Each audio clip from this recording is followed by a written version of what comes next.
2, 3.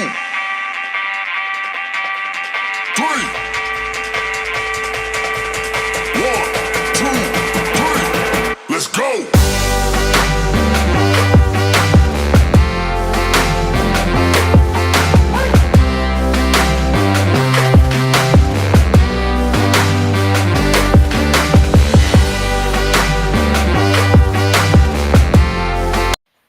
Everybody, welcome to Teaching Crypto. This is AZcrypto with a morning edition with MrFOMO Live.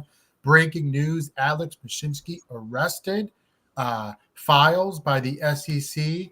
I think this is a very good thing for the space. We've been talking about a lack of accountability. So MrFOMO, if more and more of these things start to happen, I think it's great for crypto in general.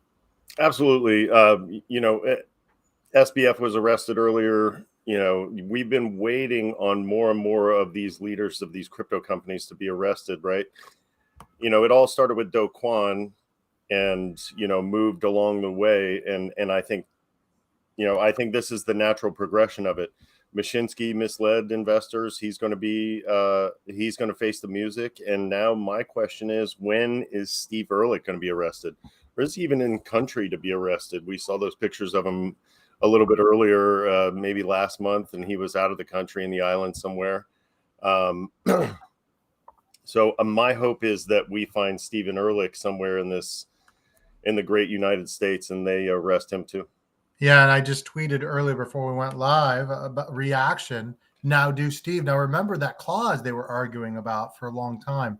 The government can still go after Steve and other Voyager administration, and I hope they take action, because there's a lot of proof that Steve was not honest with the way things were going, and the whole process, the customers have been mistreated. So nothing would please me more than to see Steve in the same situation in a few months. And MrFOMO, very, very soon, we actually did unlock a store, preliminary version of our store, but we're going to have some T-shirts associated with Steve and Alex being in prison. So stay tuned for those as well. Yeah, we do have merchandise on the store, and we'll put the link below after the stream here. But yeah, that would be greatly appreciated if you guys would visit the store. And we'll have some good Steve and Alex shirts coming out soon. We'll have a formal show where we unveil. Well, let's walk everybody back through the timeline of Voyager, right? This didn't start last year. This started really in January of 2022. They knew they were in trouble. They knew they were handing out, Voyager and the leadership team knew they were handing out too much money to their customers in the form of interest payments or dividends or whatever you want to call them. Rewards. Right. And so they knew that was causing problems for their bottom line, but they were already working on VLP 2.0. They were already staring down the barrel of that gun. And so instead of being honest and putting that on the back burner, they said, let's go full steam ahead. Let's take some risky loans. Let's see if we can get some huge returns on those risky loans. And then we'll keep this thing going. We'll keep this little Ponzi scheme that we started going. That is the real crime. That's where the crimes all started, right? Where they began to mislead the investors about what was really going on. Then Steve gets on a month before VLP 2.0, and he's talking about how your crypto is yours. You don't have to worry about that. And where are we now? Yeah.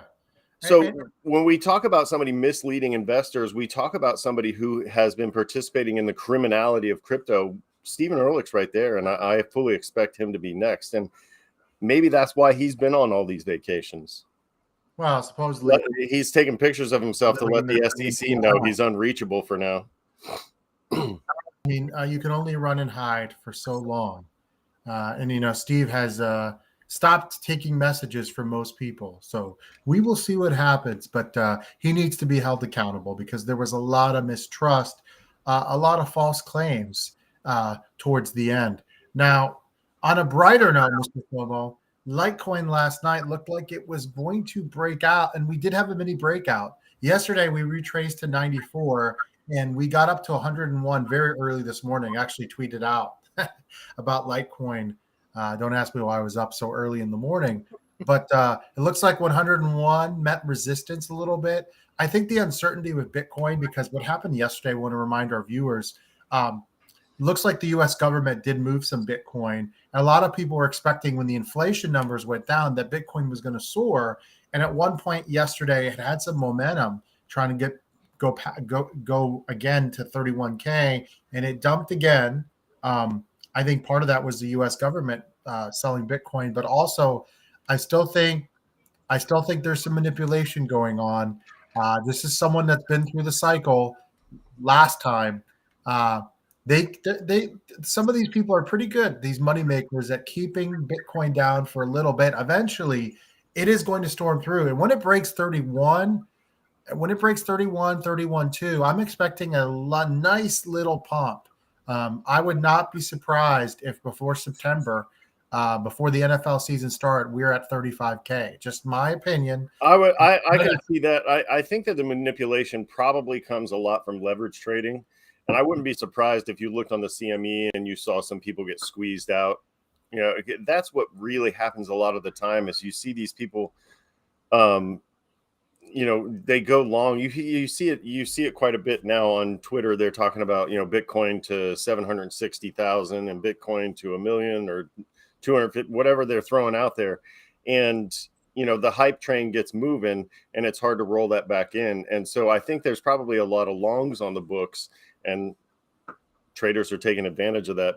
Whales are going to take advantage of that. They're going to sell off along with the U.S. government, and then they're going to squeeze out those longs. So there's kind of, I'm going back to Bitcoin really quick, Litecoin really quickly. The volume is now up to $756 million, up almost 50% 24 hours ago. Remember, the market cap is somewhat high at 7.3 billion. You like to see at least, you know, 10% of the market cap being in volume. So it's there. And we're closer to having, you know, if we do break 101 today, don't be shocked. Don't be shocked if we get into the 115, 120 range. I'm looking for around 120 to 130. No exact numbers. But again, we've talked about this. We want to be very honest with our viewers. We are looking to take profits on this. This is not something we're looking to hold. We might get back into Litecoin later. Who knows?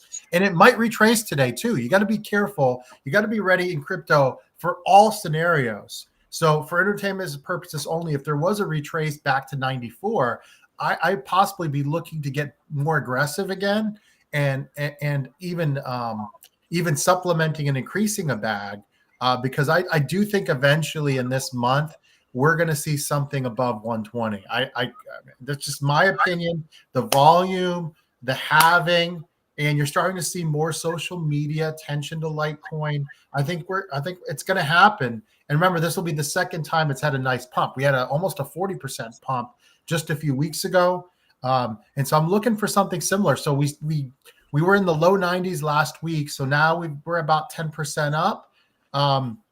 Looking at 30% here in the next, I'm thinking it's days, not weeks, Mr. FOMO.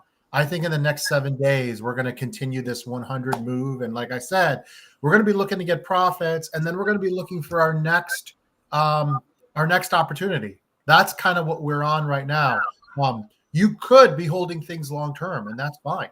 But for us, we're trying to rebuild slowly. So right now, is it too late to get into Litecoin? Some people have asked me online. It just depends on your risk factor. You had a drawback with that drawback last night. There might be another chance to get. Yeah, if it draws, there will be other chances too. If it goes back to the mid 90s for entertainment sources only, it's not going to go straight up and down though. Yeah. So we got a question there. Yeah, what is the outcome on XRP? Great question, B Miles. I think it's going to drag on for more months. Like these things just never end. I do think we're going to see a resolution before 2024 because the SEC has a lot on its plate. I think there'll be some type of resolution, but who knows what that's going to be.